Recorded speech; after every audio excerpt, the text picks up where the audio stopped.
In September 2025, US President Donald Trump shocked the world by imposing a sweeping 50% tariff on all Indian goods entering the United States, a move that sent immediate ripples through global markets and diplomatic circles alike. Trump justified the drastic measure by pointing to India's continued purchase of Russian oil, despite mounting Western sanctions and repeated warnings from Washington. The announcement sent shockwaves through New Delhi, threatening to unravel years of careful diplomacy and partnership between the world's two largest democracies. Indian officials scrambled to assess the economic fallout as business leaders and exporters braced for impact. Trump's public declaration that the US had lost India to China stung deeply, especially after a senior aide went further, blaming India for prolonging the Ukraine conflict and even dubbing it Modi's war. The rhetoric marked a sharp escalation in tensions. For Prime Minister Modi, who had invested years in cultivating a personal rapport with Trump and strengthening US-India ties, this was a profound diplomatic setback. The sense of betrayal was palpable in New Delhi's corridors of power. The tariffs forced India to question the reliability of its most powerful ally, sparking urgent debates among policymakers about the future of India's foreign policy and its place in a rapidly shifting world order.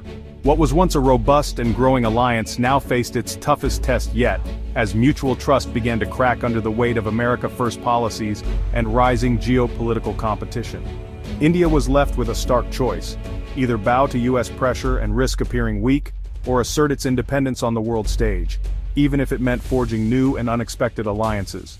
The stage was set for a dramatic shift in global power dynamics, one that would see India, in a bold and unprecedented move, look to an old rival for partnership, forever altering the balance of diplomacy in Asia and beyond. In New Delhi, the tariffs imposed by the West felt not just punitive but deeply unfair, almost as if India was being singled out for making choices in its own national interest. While India was penalized for buying Russian oil to meet its growing energy needs, the reality was that it wasn't alone in doing so.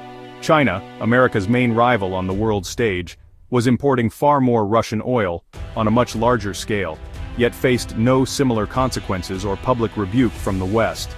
This glaring double standard fueled resentment and a growing sense of injustice among Indian policymakers, who felt their country was being unfairly targeted for geopolitical reasons. India's historic ties with Russia, especially in defense and technology, were being ignored by Washington's demands despite decades of cooperation and mutual trust.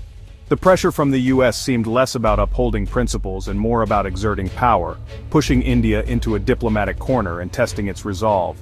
For Prime Minister Modi, this was a turning point. If the US could act unpredictably, India needed to demonstrate that it, too, had options and would not be taken for granted. The message from New Delhi was unmistakable.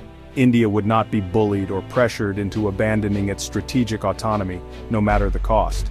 Instead of backing down, the tariffs sparked a bold and defiant response, signaling a new era in India's foreign policy.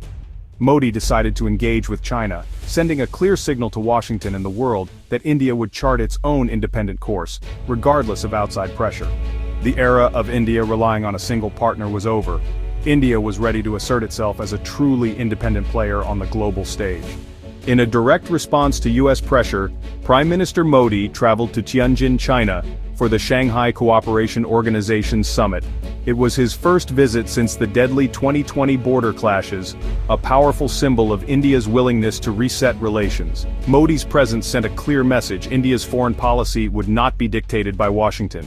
By meeting President Xi Jinping on Chinese soil, Modi showcased India's strategic autonomy. The timing, just as US rhetoric peaked, was no accident. The summit, a gathering of non-Western powers, provided the perfect stage for India to assert itself. Modi's move was a calculated gamble, risking Western displeasure to regain diplomatic initiative. The visit wasn't about forging a new alliance, but about proving India's independence. The Indian elephant would not be tethered to any single post. The highlight of Modi's visit was his meeting with President Xi Jinping. The world watched as the two leaders projected warmth and a desire for reconciliation after years of tension. Xi spoke of a new chapter and the need for the dragon and elephant to work together. Modi echoed the sentiment, agreeing to enhance communication and build on recent border talks. Concrete outcomes were modest: resumption of direct flights, easier visas, and reopening a key pilgrimage route. The summit was more about optics than substance, a de-escalation, not a new alliance. Modi's decision to skip China's military parade signaled limits to the rapprochement. India was willing to talk, but not to embrace China fully. The Tianjin summit was political theater, sending a message to Washington while keeping Beijing at arm's length. India's independence, not alignment, was the real story. Despite the positive optics, a true India-China alliance remains unlikely. Decades of mistrust, especially over the disputed Himalayan border, run deep. India demands a full resolution. China prefers to set the issue aside, an impasse that persists. China's close military partnership with Pakistan, India's arch-rival, is a major obstacle. During the recent India-Pakistan conflict, China's support for Islamabad only deepened Indian suspicions. Economic ties are also fraught. India's massive trade deficit with China is seen as a vulnerability, not a strength. India fears China's economic leverage could be weaponized in future disputes. Ultimately, geography and ambition make the two nations natural competitors. Their political systems and strategic interests diverge sharply. A tactical thaw is possible, but a strategic alliance is fantasy. The wall of mistrust is simply too high. India's outreach to China is about leverage, not loyalty. Modi's China outreach was part of a broader strategy, balancing great powers without burning bridges. In a world where alliances shift quickly, Modi's approach is to keep every door open, ensuring India remains at the table with all major players. Just after the SCO summit, Modi publicized a call with Trump, reaffirming commitment to the U.S. partnership. This wasn't just a routine diplomatic gesture, it was a clear signal that India values its relationship with Washington, even as it engages with others. He also strengthened ties with Japan, signing significant agreements in Tokyo before heading to China. These deals deepened economic and security cooperation, showing India's intent to build strong partnerships across Asia. This reassured democratic allies that India's China engagement wasn't a shift in strategic orientation. Instead, it was a demonstration of India's ability to engage with all sides, without compromising its core interests. Modi managed Russia relations too, accepting a symbolic gesture from Putin at the SCO summit. Maintaining this historic partnership is crucial, especially as global power dynamics evolve. Yet, India recognizes Russia's growing closeness to China limits its role as a true balancer. The triangle of Russia, China, and India is complex, and New Delhi treads carefully to avoid being sidelined.